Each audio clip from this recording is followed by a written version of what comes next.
Hello and welcome to another video and podcast from Fantasy Football Scout. In this edition of Breakfast Club, we will look back at Friday's match and ahead to today's kickoffs for Game Week 1. Today I'm joined by David and Holly, and Holly is also known as Fantasy Football Community.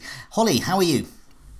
I'm well, thank you. It's good to see you back, Joe, as well. Yeah, thanks a lot for that, and thanks a lot for joining us as well. This is a good Breakfast Club, we hope, because we've all had a really good start, but more of that a bit later. David, how are you? Yeah, very good, thanks. Very tired after a late night Friday night deadline, but as you said, it's hard not to have enjoyed the Friday night game because most of us were invested in a big way and got the points we wanted. So tired, but in a good mood. Yes, indeed. Well, we're going to come to your team a little bit later, and also you're going to be revealing the team sheets for the lunchtime kickoff, which is Man City against West Ham. So let's start with your team first, Holly. You've been playing fantasy football for 6 years, I think I've got that right, with 2 top 10,000 finishes, and you've had a great start this season as well. So tell us about your team and why you've opted for 4-4-2. Well, it was Harry Kane that was the reason why I've ended up in a 4-4-2 because Salah and Sterling were locked in for me, but I really wanted to get that third premium in there, and Kane's home fixtures were just too tempting. So I played about a lot with it. I was struggling to get a 3-4-3 to work, or even a 4-3-3. And I did look at 3-5-2 initially, but then I decided that I could, beef up the midfield a bit more and have a few less compromises if I went for a 4-4-2. So that's helped me to squeeze Kane in there.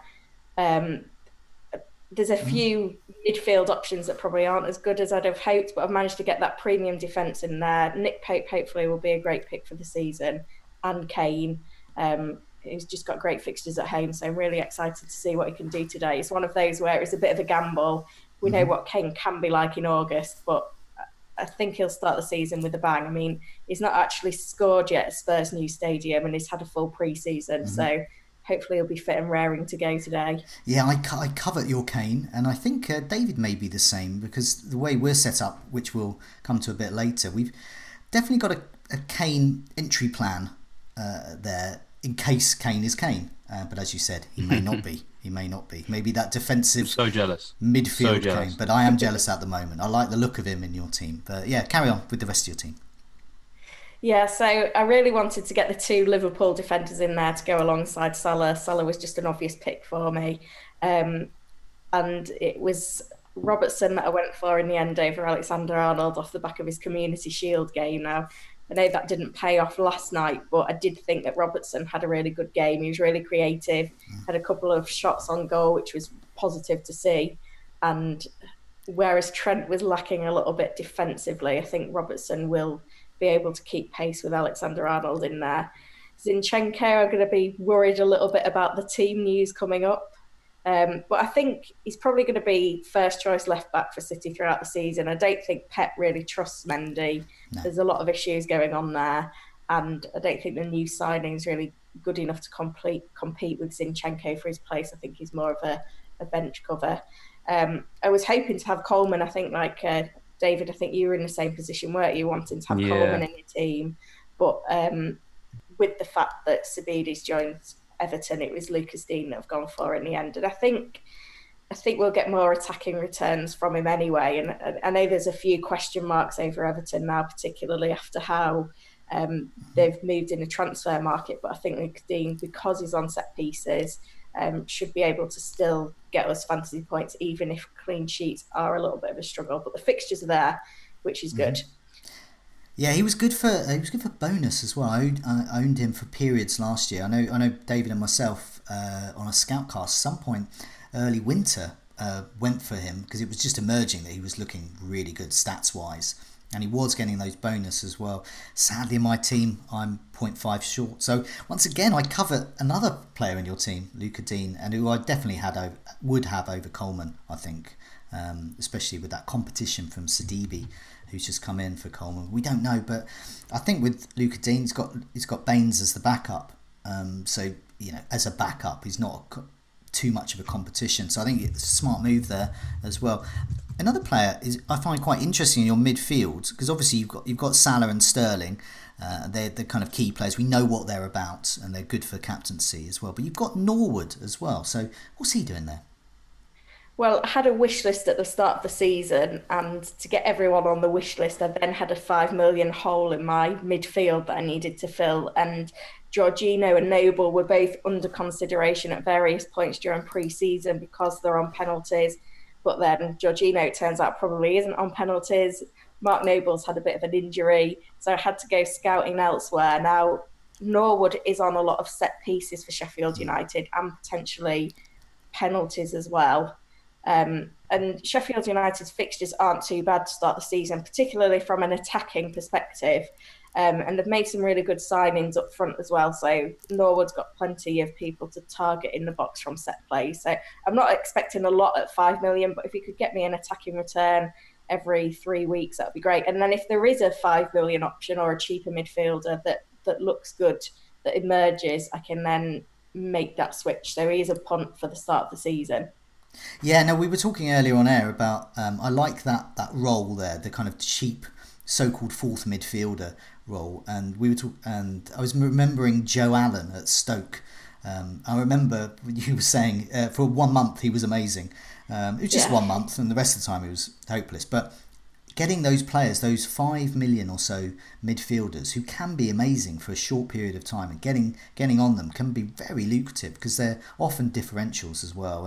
And Norwood certainly is that as well. I don't think most fantasy managers will have even heard of him as well. But of course, you've done your research there. So yeah, give him a go. And then if it doesn't work out, well, hopefully the new Joe Allen will arrive. Or perhaps you've already got the new Joe Allen for 1 month.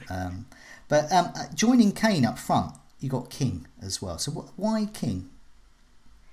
Well, basically, he was the Bournemouth attacker I could afford. I knew I wanted to get in on the Bournemouth attack and the Leicester attack. But having Kane there meant that I could only afford King. And I'm probably slipping into the same mistake that I made last season in terms of starting with King and then Wilson went on a run. But I do think that even though Wilson's probably going to get more fantasy points this season, I think the value for money that we're going to get with King means that it was worth that 1.5 million compromise. And then I've got Perez in there as well. I did have Tielemans for a while, but then when Perez was fit and firing during pre-season, I made that switch because he's out of position.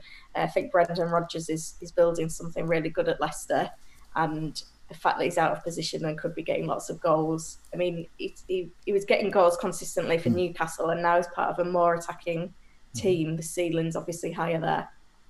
Yeah, definitely. I like. We were talking about kind of price points on the Scoutcast this week, and we talked quite a lot about these 6.5 midfielders and forwards, and there's a lot of them. There's a lot of choice there, and I always start the proviso that I might be wrong. I'm sure other people like yourself probably start the proviso you might be right, and I think having King and Perez are good because if you get it wrong, you can just hop on another one. And just do it very easily as well, and that's why I think they're really good players to have in. I think when we see my team, you see that I'm a Wilson fan at the moment, but he did let me down a lot last season, so I'm a little bit nervous about that. But I don't think you can go wrong with King on penalties as well. And as I said, if it doesn't work out, move on. How do you feel in your 4-4-2 having Greenwood as your third striker though? Because you've got Lundstrom and Dendoncker on your bench, but Greenwood, do you hope to get some minutes out, or have you just sort of torn up that place and thought, what the hell? Well, I've got low expectations to begin with, but I do think he will get some minutes, and if he does, then he could be a great fantasy option. So I've got him there just in case, but I'm not that hopeful to begin with. If he does start playing and scoring goals, that will be a bonus. But I think if we do see him at the start of the season, it's probably going to be from the bench. But 3 years ago, Rashford was on loan, and he came in when there was injuries and got a couple of goals.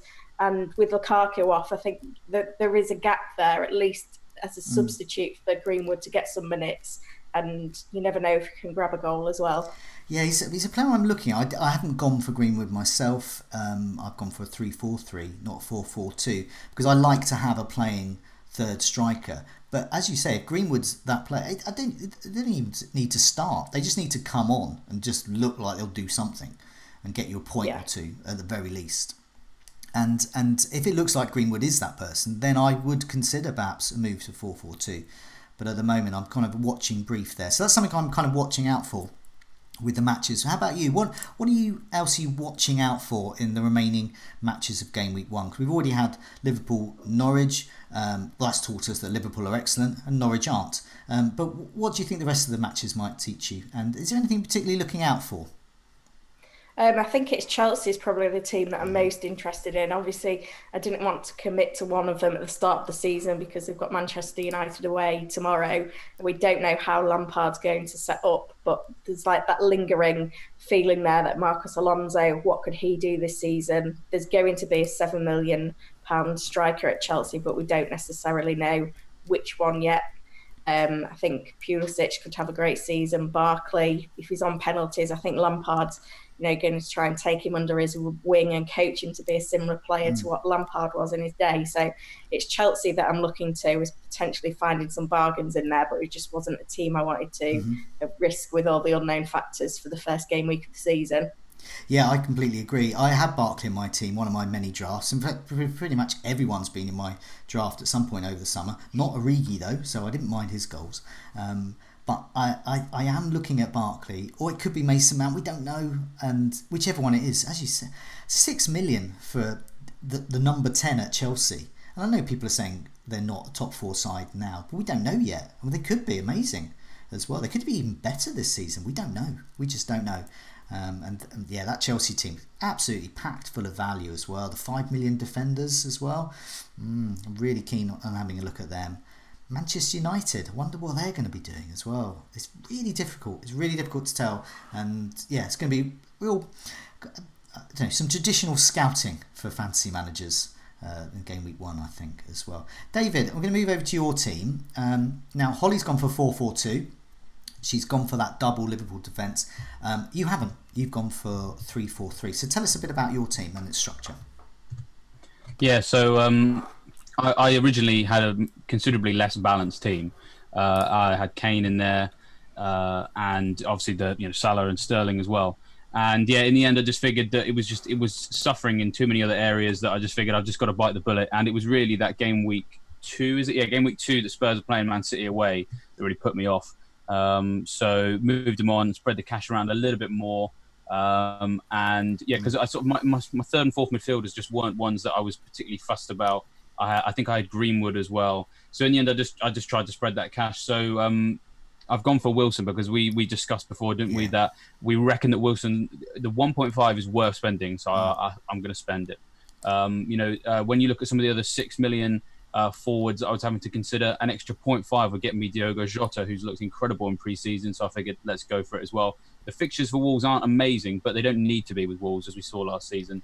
And then the main reason that so a lot of people have been able to keep Kane because they haven't gone Vardy and they've gone with Perez instead. But I really wanted Vardy for all the sort of reasons I've talked about over the summer quite a lot. In Brendan Rodgers' time at the club last season, he was top of the league for big chances and second in the league for shots on target. And Perez could maybe replicate that. But as we sort of always talk about in fantasy, I like to try and minimise my unknown quantities. And bearing in mind that we weren't entirely sure what role Perez was going to play in that Leicester team. We didn't think he's going to start, but he could be on the wing, for example, could be up front. We're just not really sure. Whereas we know that Vardy is going to start up front. And I find it hard to believe that those stats that he recorded in the second half of last season wouldn't continue. So, yeah, Vardy was just an absolute must-have for me. Coleman, in the end, I went up to Digne just because I had 0.5 left. All of the reasons that Holly's just mentioned there. I liked the idea of Coleman, but Sidibe coming in, too much competition, so it's worth spending the 0.5 to get Digne in my team. I just wanted to say, just before we come to the rest of your team as well, understand the team sheets are in for Man City. Yes, they are. West Ham. They are. So, yes, and please reveal all.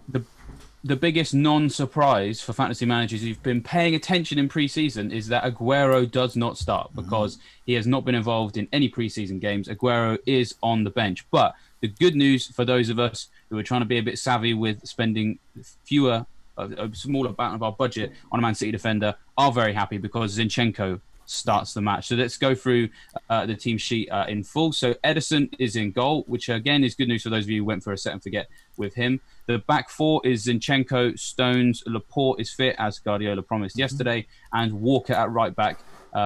Guardiola mentioned that Cancelo wasn't going to be available to start this match. He's on the bench. Then the midfield is Rodrigo, Silva, and De Bruyne. Their team sheet doesn't actually clarify which of the Silvas that is. Oh, actually, yeah, no, it's David Silva. Oh, wow, okay, here we go. This is the big surprise then. Mahrez starts. Bernardo Silva doesn't. Bernardo Silva is on the bench. And Sterling and Jesus are the other two players in the team. In terms of who's going to be in what position in the front three, it will be interesting to see because Sterling obviously played centre forward to begin with against Liverpool, but then when Sané got that injury, Jesus came on and played centre forward for some of the game, but also for some of the game, Jesus played out wide and Sterling played through the middle. So that will be an area to watch out for once the game begins. On the bench, we've got Bravo, Gundogan, Aguero, as we mentioned, Bernardo, as we mentioned, Cancelo, Otamendi, and Foden. And in the interest of fairness, for those of you who have taken a punt on West Ham, let's go through their team sheet as well. Fabianski starts the match in goal, which is probably good news for West Ham fans. In their back four is Cresswell, Diop, Balbuena, and Fredericks. We've got Rice and Wilshere as the deep line midfielders. We've got Lanzini, Antonio, and Anderson as the attacking midfield trio. And Sebastian Aller is up front. And on their bench, Roberto, Zabaleta, Ogbonna, Fornals, Snodgrass, Yarmolenko, and Chicharito. So there we are. Okay. There's the teams. What's your standout talking point there, Joe? Well, I'll just come to Holly on this one. It has to be Zinchenko starting. Kind of, that's a sigh of relief. And how's that for you, Holly, in terms of the structure of your team as well? Because the 4-4-2 relies really on a good Man City defender being there. And yeah, how do you like the look of Zinchenko starting? Yeah, I'm really pleased that he's starting. My gut feeling was that he was going to start, but there's always that worry when you see people on Twitter saying, oh, we don't know if he's nailed on. I think I'm pleased actually that Sterling probably is going to play on the left rather than centrally, because I think he will do better as a winger than as an out-and-out forward. So I think for Sterling, I think it was good news in terms of Sané not being available, because I think Sterling will play in his proper position rather than being a centre forward, because you can't take chances when there's lots of time to think about it. Yeah, no, I think the other important piece of team news, I think, is Bernardo not starting. Now, Bernardo was a rival to Sigurdsson in that 8 million midfield category, and I think I've seen Bernardo in a lot of teams. In fact, he's in a hell of a lot of teams. I think he's around about 30% ownership, so there's going to be a lot of disappointment there, especially seeing him on the bench. Were you ever tempted by Bernardo, or did you fear that a benching was coming, perhaps?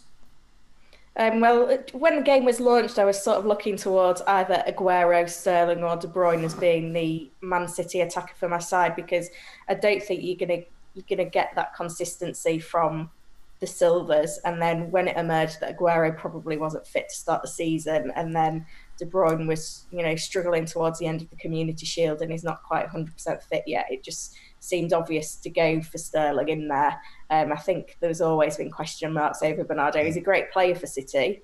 I think he could easily be their player of the season, but he's never going to be the Manchester City fantasy player of the season, because he just doesn't get those returns consistently.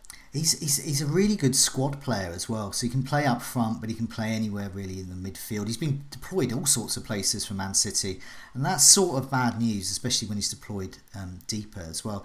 David asked me as well what I think, and all of those things, I echo what you've just said there, Holly. All of those issues very interested in around Man City, but I'm also looking at West Ham because I've got my eye on the future a little bit. My Sky team at the moment, so I've mentioned that. In one of them, because you're allowed two teams in Sky, one of them has Lanzini in it as my kind of midfield enabler, because that kind of game, West Ham midfielders are enablers. So I'm very pleased about that. And the other one has Fornals as my enabler there, and so I'm not so happy to see him on the bench. But very interested to see how that West Ham midfield does, and also how their new striker Haller does as well. I've got Diop in my team, ready and waiting for West Ham's good fixtures, and I'm hopeful there as well. Holly, have you got your eye on West Ham, or you're not bothered by them at the moment? I think if I'd have had room for a 4.5 million defender, then it would have been Diop. And I'm still interested in Mark Noble. Like if he's going to be fit and ready to go for game week 2, that's a good option in there as well. I think it's good news for those that have gone with West Ham defenders to see that Fabianski is fit and ready to start the season, because I think it would have been a huge loss if he was going to be out for any period of time. So when those fixtures turn, definitely the the one that's going to hold that defence together. Yeah, definitely. Noble as well. He's an unfashionable pick, but he's what I call a dullard pick because he's great. Because he gets penalties, he just gets points. A bit like James Milner when he turned up and was in the team sheet more. It was quite it's just a steady trickle of points. Scores goals, takes penalties. Very nice. David, carry on with the rest of your team there. So we were looking at you were talking about the wonders of Wilson and Vardy up front as well, and you got Jota there as well. And in your midfield, so I think we can kind of skirt over Salah and Sterling. We know what they're about as well. But tell us about your other two. Yeah, who are your other two midfielders in your 3-4-3 and why are they there? So I've got Leandro Trossard at Brighton and Callum Robinson at Sheffield United. Trossard at Brighton was one I've been looking at for a few weeks. And then basically when I saw that a lot of you guys on the Scoutcast were thinking the same way, that kind of gave me the confidence to put him into the team. What I'd seen of him in pre-season was very good because Brighton are playing, it seems, a 3-4-3 this season, although Potter occasionally does like to tweak his formations, as the people from Swansea were telling us. But yeah, 3-4-3 they were using extensively in the last few pre-season games, and Trossard was playing in the front three alongside Murray and Lacadia, and it was quite a fluid front three as well. So it wasn't a case of he was kind of just on he was on the left flank, I believe. He was kind of moving inwards, making runs into the centre, whilst Murray was going out wide. That kind of fluidity is quite exciting because it means that he could find himself in effectively centre forward locations in matches if that movement continues in these games. But most importantly, he is on set pieces. It would seem the 3-4-3 system doesn't really have room for Gross. It would seem because he's kind of a number 10, and as we know, a 3-4-3 doesn't really have room for a number 10. So he didn't play too much in pre-season, and Trossard was taking the set pieces. And Brighton's fixtures are very good, as has been well documented over the summer. But this opening fixture I was particularly excited by. Now, I remember last season, yourself and I, Joe, we got very interested in analysing the defences of oppositions for our players. And we saw in 2019 that Watford conceded more big chances than any other team, including those who went down. But also, they were, I think, second worst in that period for chances conceded from set pieces. So Duffy as well, 3 pre-season goals. So I feel like it's one of those really nice, handy matchups where I think Watford are going to concede a set-piece goal today. And if Trossard's involved in that, then that's going to help me get off to a good start. Robinson is Holly's already mentioned that Sheffield United, some interesting options there in their midfield. I went with Robinson because he's been playing up front, so he effectively is an out-of-position asset, potentially as Trossard is as well. And 5 goal involvements pre-season, that's joint top for any Sheffield United player. It's a little bit of a punt, I know, but Bournemouth away, I really don't trust Bournemouth's defence. I fancy Sheffield United to score today. And yeah, so they're I think out of my whole team, they're the ones that are my punts, but thankfully they're nice and cheap. So if it goes wrong, then I have an exit strategy. So yeah, that's the explanation for the non-obvious players in my team. And just before we come to my team as well, on the bench there, you've got Dendoncker, you've got is it Gilbert or Gilbert? How do it? Not sure. I believe it's Gilbert. Is how you pronounce it. Now I'm getting that from Julien Laurent did the sport journalist did the Premier League's podcast this week, which I listened to, which Neil was on, by the way. So go and check that out. Neil was great on that. And he basically just completely revolutionised how I was pronouncing all of these new players who come to the Premier League. We've been saying Trossard. Apparently it's Trossard. There's no D. All things like that. So I now all of a sudden have a very continental way of pronouncing all of these players. So it's Trossard and Gilbert. If you would, good news there. You've got Lundstram as well. I'd probably mispronounced that myself. And 4 million. So you've gone for the 4 million kind of dud in your team. On Holly's team, you've got Mason Greenwood, who could be a 4.5 million dud, but he could be an absolute gem. We don't know at this stage. Lundstram is in my team as well, and I pretty much know that's going to be a dud, but you never know. I think that's okay. Holly, what do you think of David's team, in particular the kind of 3-4-3 setup? Yeah, I like it. I mean, on the Twitter template, there weren't that many managers going with a 3-4-3, but I do like those punts in midfield. I think he's sold me now on Trossard. You got it right. I mean, I was looking at Brighton from a fantasy perspective. I did have Glenn Murray in my team in a few drafts, but it was one of those where Brighton have made some new signings, so we don't quite know how they're going to line up, but it's certainly one that I was scouting. Obviously, I didn't have that much flexibility in my midfield due to budget, but hopefully today we'll see maybe a Robinson goal for Sheffield United assisted by Norwood, and then we can both be in the points there as well, David. Excellent. Oh yeah, that'd be great. Or maybe Robinson to get fouled and Norwood to score the penalty, something like that. That's what we want. Yeah, even better. Well, no, Robinson was heavily touted as the differential of the week on this week's Scoutcast as well. So even though I don't own him, I do hope he does well, because that will please Luke, who put his name forward there. Let's go to my team now. Now, it's actually a little bit similar to David's. Now, we didn't confer, I promise, on this one. So there are similarities. We were similar last year as well. People are going to think we're in cahoots. But no, we hadn't. I was quite surprised by your team, how similar it was to mine, because we hadn't actually discussed it. I've gone for 3-4-3 as well. I'm, like both of you, very happy at the moment because we've all captained Salah. So we've all got off a good start and the captain's done well. So we can sort of relax, I think, a little bit. So the rest are trimmings, and my trimmings, I've gone for the king and heir strategy of Ryan and Button in goal. I've gone for Robertson. I still like him. I'm not getting rid of him. Coleman, remains to be seen, but let's give him a go. I've gone for a Burnley West Ham rotation. So I've gone for Matt Loughton. I think according to Burnley fans, he's going to start. He's going to be first choice over Bardsley as well, and he rotates really well with West Ham. So I've got Diop there too, ready and waiting to rotate with him. I've gone for Lucas Moura in midfield. A slight, I suppose, maverick move. I don't know. I think he's going to start. Not like you at all, Joe. No, he started the season really well last season. He's got a very easy early fixture as well. And also, I think for his price as well, he can become Fraser easily. He can become anyone, really. He can be one of these Joe Allen figures that myself and Holly were talking about earlier, and save even more money there. Trossard is there. Being a Brighton fan, I just had to. But I think for your reasons as well, both David, and also while you're looking at him as well, Holly, I think he's on set pieces. He's very creative. Brighton have spent a lot of money on him. He should be nailed on to start. Salah, Sterling, let's sketch over them. We know why they're brilliant. And I've gone for Jota, Vardy and Wilson up front as well. I like the price point of Vardy a lot. And I think with Wilson, Vardy, Jota, Trossard, Moura, these are types of players I like and I also don't like. I'm happy to get rid of them. I'm not going to be tempted to keep them for months on end like I have been in the past. I remember Gareth Bale in the past when he was a bit cheaper. He was a real tinker for that kind of move. I would just keep him, and then 10 weeks of nothing. And then I'd eventually get rid of him, and then he'd decide to score brace.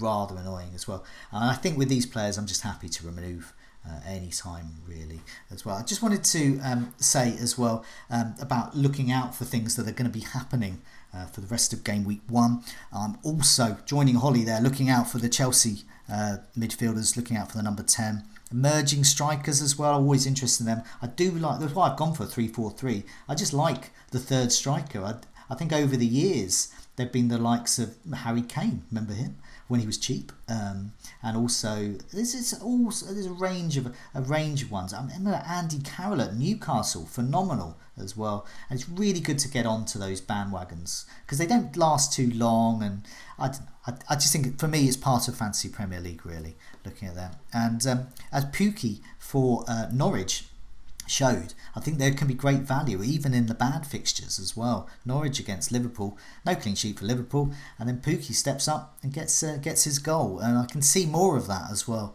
I like them. I like the reliability of players like Vardy as well. I just want to say, just finally, in honour of Granville's appearance on the Scoutcast this week, I'm resurrecting Granny's Myth just for a moment, and it's on the market, which has gone absolutely crazy. Already, it's only been a few hours since the season launched. Personally, this is going to sound quite cruel. I'm glad when people who think it's a good idea to transfer players in after one game start to actually give up the game, because they're messing with the transfer market. I hope they start playing tiddlywinks or something like that. I don't care. They shouldn't be playing this game really. 65,000 have transferred out Alisson before finding out the extent of his injury and getting in a replacement who may well end up injured as they're still yet to play. Surely better to wait to the end of next week. Surely a few days wait would be good there. 9,000 have ditched Robertson, despite Robertson rifling in more crosses than anyone else on the pitch yesterday. More touches in the opponent's half than any other player. Is that right? More than Salah? And the most successful passer in the match. No attacking points this week, but the stats suggest they will come. 9,000 people. I think you've made a mistake there, getting rid of him after one match. 7,500 have ditched Mane. If you own him, give him a chance. He's only had a few minutes. My word, they're so impatient. He looked great when he came on as well. He looked like he was going to score. He looked great when he came on. If you've got Mane, just give him more than a few minutes. 37,000 have got Ederson in before he's kicked a ball this week. Or much in pre-season. So, he does play today at least. 8,000 have got Origi in, 5.5. Even though he may not play again for weeks, we don't know. But it's certainly a maverick move there. Well done for Origi owners, though, who've already owned him. Not so well done to the 8,000 who got him in after his goal. Bit of bad timing there. Holly, what do you reckon to the whole notion of the transfer market, ownership, and when do you like to make transfers? Is it as late as possible with as much information, or are you one of these impatient ones who likes to go quick? I tend to go for the Friday evening transfers, so that would be my strategy. But this happens every year, doesn't it? In terms of players doing well in that first game, there'll be some people that miss the deadline and then trying to get on board. Yeah, definitely. And also, just looking at my team, now there's one player there that's slightly unusual, but you've got Lucas Moura there. You've got Harry Kane, obviously. The choice of the two, I prefer Harry Kane, but Lucas Moura just fitted in with me. What do you think of Lucas Moura? Because there's quite a few of us who've got Moura in. Yeah, I was tempted by Moura. I think the issue is that he's more of a one-game punt than a long-term option, especially with Son coming in as well. He is, yeah. I'm not too worried about the City game. As we saw yesterday, even Norwich can score against Liverpool, and Moura's certainly got a habit of scoring in important matches, as the Champions League campaign showed last year. So I'm okay with Game Week 2, but yeah, Game Week 3, that's when I'm going to be thinking, could he be downgraded? Could Kane come in? And could Moura downgraded to a Joe Allen figure? Who knows? Or you could, Joe, downgrade him to Eric Lamela, who I don't know if people have noticed is in Mark's team. He is. People have noticed that. I wanted to just bring Mark's team up because loads of people have been asking, and obviously Mark not on these videos as often as he was. It's worth just sort of letting people know. It's very similar to most teams. He's doubled on the Liverpool defence. He had Alexander-Arnold and Van Dijk. He's got Digne. He's gone for Perez, Salah, Sterling in midfield, but Lamela is his fourth midfielder, which feels like I think that could come off really nicely, because if you look at, Son suspended for the first two matches, Ali injured as well. There's some space potentially in there for Lamela to come in. And actually, when he does play, he's one of those players who actually is often in and about, for goals and assists. So very interesting there. And those people who were torn between Wilson or King up front, Mark is just like, I'm going to have both. He's got Wilson and King in his forward line alongside Jota, and he's got John McGinn on the bench. So, as ever, it's a team that looks very enigmatic, but I'm sure it will do very well this season. I just wanted to mention on Lamela there. It was good that you mentioned McGinn as well, being on his bench there. And he's a player that I have got a slight eye on. I might get, and that's a nice downgrade somewhere, I think, with McGinn. What do you think about these Villa midfielders, Holly? Are you looking out for them as well? Yeah, well, they've got great fixtures, haven't they, once they've got that Game Week 1 out of the way. And I know McGinn was firing last weekend in their final pre-season friendly. So there's certainly some options there that once we've seen how everything shakes out in the first few games, that you could be looking to get on board with. I also think going back to Spurs, it could be quite fiery, couldn't it, Game Week 2, returning to the Etihad after everything that happened in that Champions League semi-final second leg. So, I wouldn't rule out Spurs attackers to be able to get decent points next week, even though the fixture on paper doesn't look that great. Yeah, I think it could be quite a high-scoring one. And, there could be a few cards being shown as well. It could be quite a niggly game there. I remember in the past I've played Arsenal and Chelsea players when they've gone to the Etihad. And that's been fine, because there's been goals, there's been points for them there. So I'm not too worried about that Game Week 2. And I think, Harry Kane definitely on penalties. Looks good there, and he's on. He doesn't know it, but he's auditioning for my team for Game Week 3.